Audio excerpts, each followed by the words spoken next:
अस्सलामुअलैकुम बिस्मिल्लाहिर्रहमानिर्रहीम। अब हमने एग्जाम्पल नंबर 3 करनी है। उसके स्टेटमेंट है show that π/4 less than integration from 0 to π/4 secant x dx less than और इक्वल टू π/√8। अब हम यहाँ पे मीन वैल्यू थ्योरम को सबसे पहले रिवाइज़ कर लेते हैं, क्योंकि हमने ये मीन वैल्यू थ्योरम से सॉल्व करना है। Mean value theorem of integral calculus हमारे पास होता है the value of F maintain the positive sign on A B. Positive sign यहाँ पे क्यों कह रहे हैं? क्योंकि हमारे पास डोमेन है वो 0 से लेके π/4 है।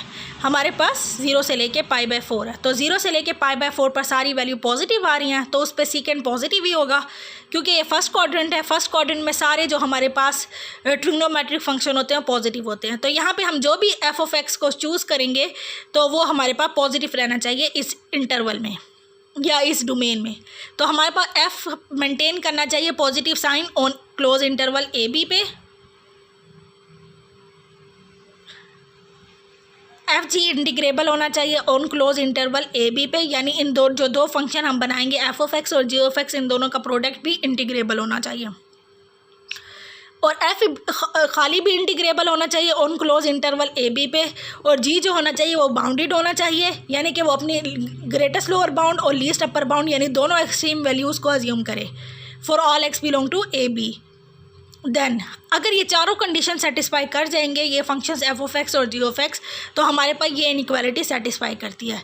इसमें जो एम होता है वो हमारे पास ग्रेटेस्ट लोअर बाउंड होता है जी ऑफ एक्स का, और ये कैपिटल एम जो होता है वो लीस्ट अपर बाउंड होता है जी ऑफ एक्स का। और a to b range of integration होती है वो हमारे पास यहाँ से 0 से लेके π/4 है।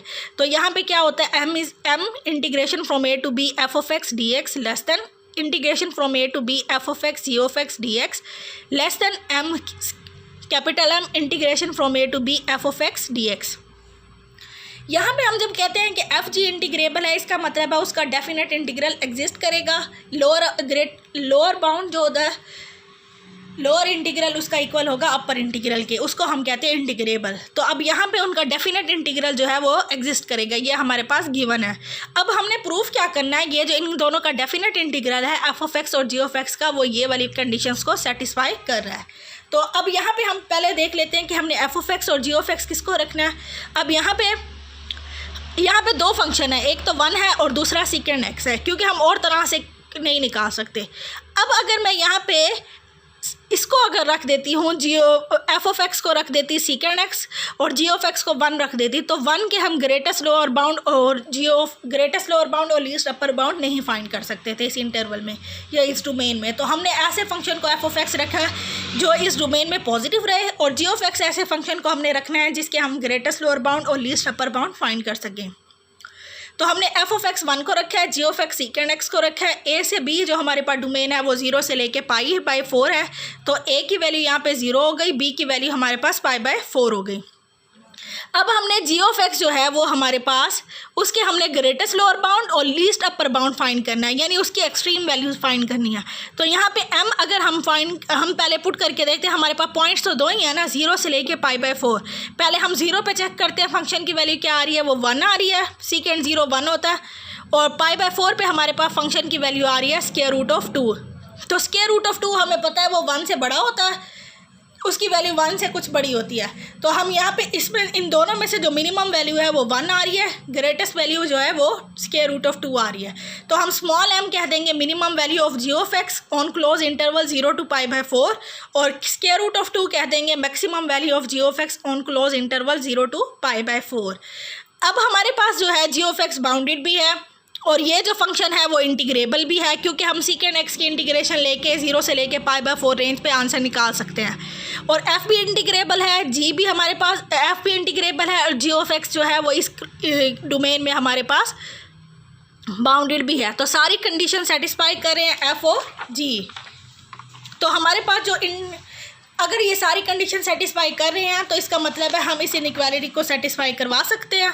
तो हम इसको 1 में पुट करते हैं, ये सारी वैल्यू जो हमने फाइंड किया है वो हम इसको इनइक्वालिटी 1 में पुट करते हैं।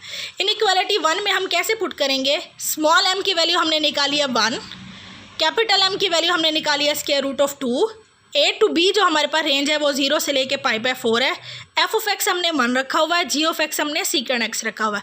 अब हम सारी वैल्यूज़ इनइक्वालिटी में पुट कर देते हैं।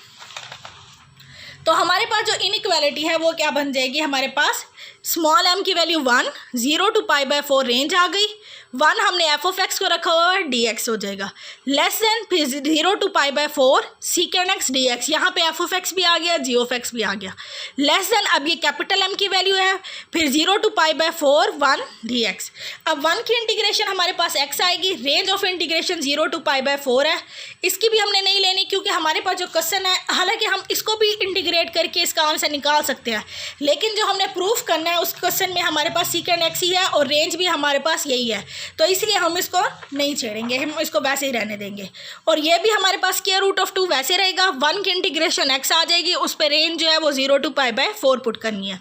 अब हमारे पास जो आंसर आ रहा है वो π/4 से लेके π/4 -0 हो जाएगा, और यहाँ पे स्क्वायर रूट ऑफ 2 वैसे रह जाएगा, यहाँ पे भी हमारे पास π/4 -0 आएगा, तो π/4 -0 को मैंने π/4 डायरेक्ट कर दिया, ये आंसर π/4 हो जाएगा। और ये जो आंसर आ रहा है हमारे पास बन रहा है पाई स्क्वायर रूट ऑफ 2/4। अगर मैं इसको स्क्वायर रूट ऑफ 2 से मल्टीप्लाई भी कर दूँ और डिवाइड भी कर दूँ तो ये हमारे पास आ जाएगा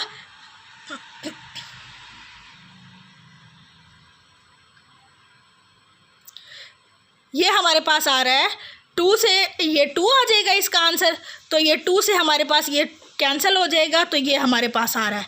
और हमारे पास जो होता है π/2 इंटू स्क्वायर रूट ऑफ 2, और ये हमारे पास वैल्यू 8 की होती है, यानी कि हमारे पास अगर स्क्वायर रूट ऑफ 8 में अगर आ जाए तो हम इसको ऐसे लिखते हैं 2 4 ज़ा 8, 2 2 ज़ा 4, 2 1 ज़ा 2।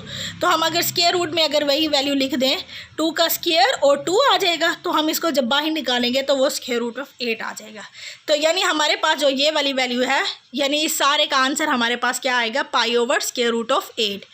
अब आप लोगों ने ये बिल्कुल सेम क्वेश्चन है जैसे मैंने पहले 3 करवाए हैं, इससे मिलता जुलते एक एग्जाम्पल है, वो आप लोगों ने खुद करनी है और ये आप लोगों ने मुझे कल तक सबमिट करवानी है। उसकी स्टेटमेंट है show that π³/504 less than integration from 0 to π/4 x² / 10 + 11 cos x dx less than π³ / 240।